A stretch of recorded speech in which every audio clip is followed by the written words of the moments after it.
Muy buenos días a todos, familia. Aquí seguimos un día más, una mañana más de viernes, finalizando esta semana, por lo menos hablando de días laborales, y como siempre solemos decir, qué manera mejor de terminar la semana que siempre acercándonos a la palabra del Señor. No solamente empezamos nuestros días o nuestras semanas acercándonos a Dios, sino también terminando siempre.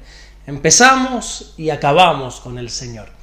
Hoy vamos a estar leyendo un precioso versículo, una porción de la palabra que se encuentra en el versículo 16 del capítulo 14 de este evangelio que estamos estudiando desde hace ya unos cuantos años atrás, que es el evangelio de Mateo. Y así nos dice la palabra de Dios en el día de hoy, evangelio de Mateo, capítulo 14, versículo 16.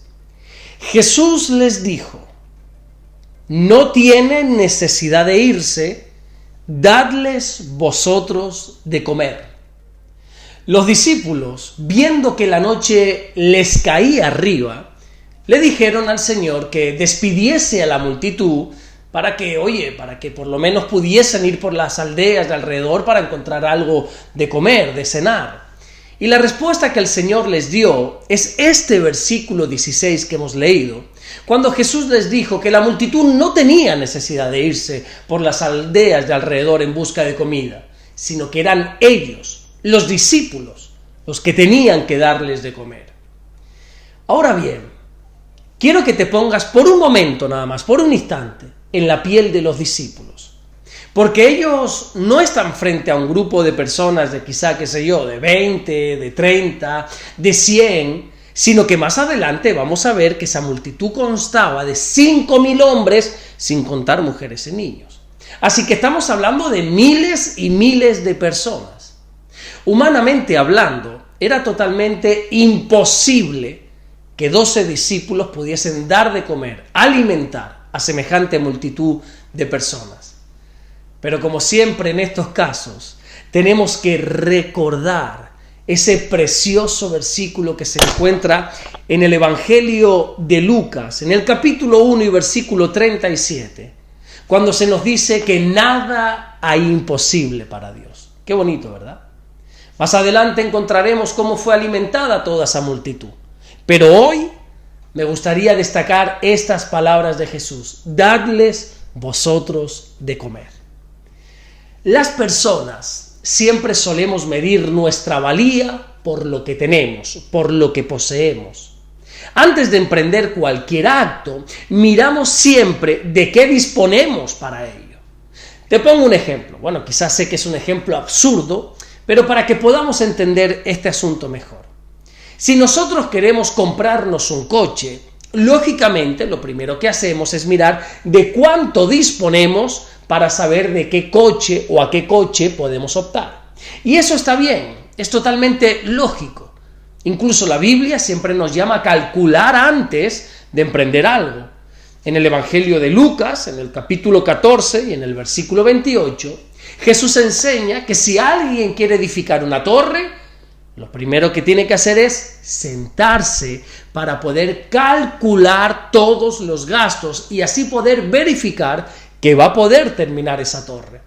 Oye, no vaya a ser que después que haya comenzado, dice el Señor, se dé cuenta que no pueda acabar esa obra, y no solamente ese hombre va a sentir el pesar de no haber acabado lo que empezó, sino que además todos los que lo vean van a comenzar a reírse, a hacer burla. Así que calcular antes de comenzar algo está bien, es un acto de prudencia, pero recordemos que aquí Jesús no está hablando de cosas, sino de personas. El Señor no está hablando de una obra física, sino de una obra espiritual. El Señor no va a despedir a una multitud de la que espiritualmente es responsable. Así que siempre que tenga que ver con la obra de Dios, nosotros no podemos dejarnos llevar por lo que vemos. La Biblia enseña en repetidas ocasiones, como por ejemplo en la carta a los Gálatas en el capítulo 3 y versículo 11, que el justo vive por la fe. También Pablo le dijo a la iglesia de Corinto en la segunda carta que le escribe, en ese capítulo 5, versículo 7, que nosotros tenemos que andar por fe y no por vista. Si para emprender la obra de Dios nos llevamos por lo que ven nuestros ojos, mal andamos. Por eso la fe es lo primordial para llevar a cabo la preciosa obra del Señor. Por ejemplo, nadie que comienza una iglesia, una obra, lo hace teniendo ya un lugar totalmente preparado, ¿verdad? Un local, una iglesia, con un montón de sillas, con un buen equipo de sonido y sobre todo con un buen grupo de creyentes ya maduros. Sino que lo normal es comenzar por fe. Cuando nosotros comenzamos a mirar nuestros recursos para poder llevar a cabo la obra de Dios, es porque creemos que la obra de Dios la vamos a sostener nosotros. Y aquí tenemos que entender o que recordar que quien sostiene, quien bendice y quien hace progresar la obra es solamente Dios. Nosotros simplemente somos colaboradores, como Pablo le dijo a los Corintios en esa primera carta, en el capítulo 3 y en el versículo 9. Aquí el dueño se llama Jesús. Los dueños no somos los pastores. El dueño de la iglesia no es una asamblea. El dueño de la iglesia no es una denominación, un grupo de líderes, ni una confraternidad de pastores. El único dueño de la iglesia se llama Jesús. La carta a los Colosenses, en el capítulo 1 y en el versículo 18, Pablo aclara que la cabeza de la iglesia es Jesús, nadie más. El Señor es el amo de la iglesia, es el propietario y como tal es el que la cuida y la hace crecer. Nosotros en la iglesia simplemente actuamos, simplemente hacemos cosas. Algunos incluso podemos llegar a tener el inmenso privilegio de pastorear una pequeña parte del inmenso rebaño de Dios. Pero por favor, nunca caigamos en el error de creernos los dueños del rebaño. El apóstol Pablo también le dijo a los Corintios, en la primera carta, en el capítulo 3 y en el versículo 6, que las personas simplemente podemos plantar o regar, pero que al final de cuentas tenemos que entender que el crecimiento siempre lo da Dios.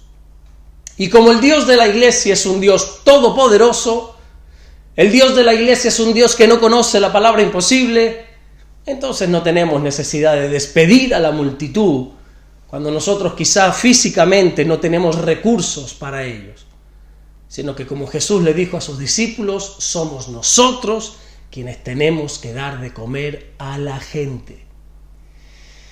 Mira, cuando yo empiezo a mirar la obra que pastoreo, cuando yo miro el grupo de personas que Dios me ha puesto para pastorear, cuando empiezo a mirar las diferentes iglesias en las cuales estoy al frente, o me fijo, por ejemplo, en los números que se manejan, qué sé yo, en las redes sociales, o aquí mismo en el canal de YouTube, honestamente, tengo que confesar que me asusto, porque yo soy sincero y reconozco que no estoy preparado para llevar semejante obra sobre mis hombros. Y créeme que esto no lo estoy diciendo por falsa humildad, eso no es así.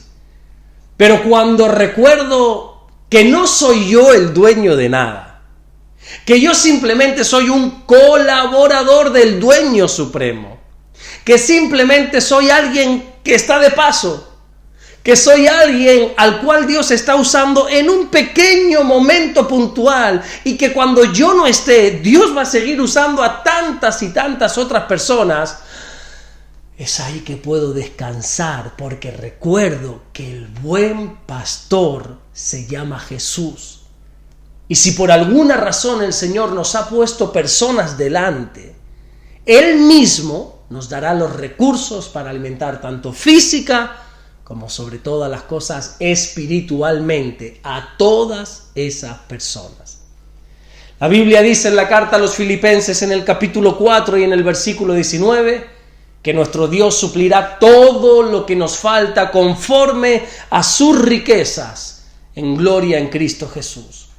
Nuestro Padre es un Dios que provee, un Dios al cual nunca se le agotan los recursos. Por eso le dijo el Señor a estos 12 discípulos que no había necesidad de que se vayan. Aunque no tuviesen nada en sus manos, tenían que ser ellos quienes alimentasen a toda esa multitud de miles y miles de personas. Porque el Dios de los milagros es el Dios de la iglesia. Amén. Vamos a orar en esta mañana, vamos a darle gracias a ese Dios todopoderoso. Señor, te damos las gracias, mi Dios. Gracias porque tú eres un buen Dios, un Dios todopoderoso, el Dios de los milagros, el Dios que no conoce la palabra imposible. Gracias porque eres bueno, porque siempre estás de nuestro lado. Gracias porque podemos vivir por fe y no por vista, gracias a ti. Porque entendemos que eres tú el que provee, el que da el crecimiento. Nosotros simplemente plantamos y regamos, Señor. Simplemente somos tus colaboradores. Pero tú eres, Señor, la autoridad máxima de la iglesia. Gracias, mi precioso y mi buen Dios. Te bendecimos y te adoramos desde bien temprano, Señor. Gracias por todo en el nombre de Jesús. Amén y amén. Que Dios te bendiga, nos vemos el lunes, Dios mediante, para seguir compartiendo la palabra del Señor. Sabes que cada viernes intento animarte a que por favor te congregues esta semana. Sé que son, por lo menos aquí en España, días muy pero que muy calurosos. Estamos atravesando una ola de calor aquí en Canarias, en Fuerteventura, donde yo vivo. Estamos a 30 y pico grados, a veces 38 grados, marca ahí el relojito del coche. Es increíble el calor que está haciendo por las noches. Ahora desde por la mañana ya estamos en 26, 27, 28 grados. Pero bueno, aún así con estos calores siempre nos vamos a congregar. Haga frío o haga calor, congrégate siempre. Ve a escuchar la palabra del Señor, acércate a esa iglesia local que Dios te ha puesto, a adorar a Dios en comunidad y a escuchar su palabra. También te pido hoy, estamos de celebración este fin de semana, que estés orando por nosotros, por favor. Celebramos el 3er aniversario del Centro Evangélico Vida Nueva aquí en Fuerteventura, tanto en la capital de la isla, en Puerto Rosario, como el Morrojable. Aquí recuerden que tenemos dos cultos los domingos, los miércoles también a las 6 de la tarde en ambas iglesias. Pero este domingo vamos a celebrar el 3er aniversario a las 11 de la mañana en Puerto Rosario y a las 6 de la tarde en la iglesia del sur de la isla, el Morrojable. Así que si puedes asistir, bienvenido vas a ser. Y si no puedes asistir porque no estás aquí o por diferentes motivos, ora por nosotros, te lo agradecemos de verdad. Nos vemos el lunes, Dios mediante. Bendiciones.